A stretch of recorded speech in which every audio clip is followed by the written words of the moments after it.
Good afternoon, commissioners and port staff. My name is Elizabeth Burton.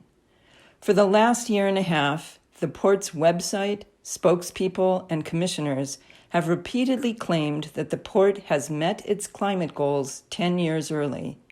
This claim is based on projects that reduce Scope 1 and 2 emissions. It ignores entirely the fact that Scope 3 emissions dwarf Scopes 1 and 2, and that the port is not at all on track to meet its Scope 3 climate goals. Claiming that you've met your climate goals 10 years early with no acknowledgement that there are larger, more consequential climate goals that you're not meeting keeps both the media and the public in the dark about the magnitude of your runaway Scope 3 emissions. It hides the harm that they do, and it shields you from pressure to reduce them. It is also the opposite of transparency and accountability, two values that are enshrined in your century agenda.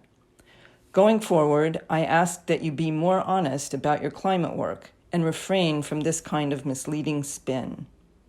I also ask that you take responsibility for the 90% of Scope 3 emissions that you are currently ignoring, those emitted outside our airshed.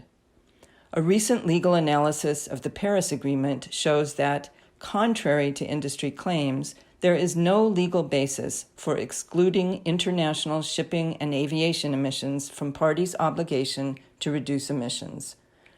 The analysis found that no state should discharge responsibility for monitoring or controlling international shipping or aviation emissions to the IMO or the ICAO.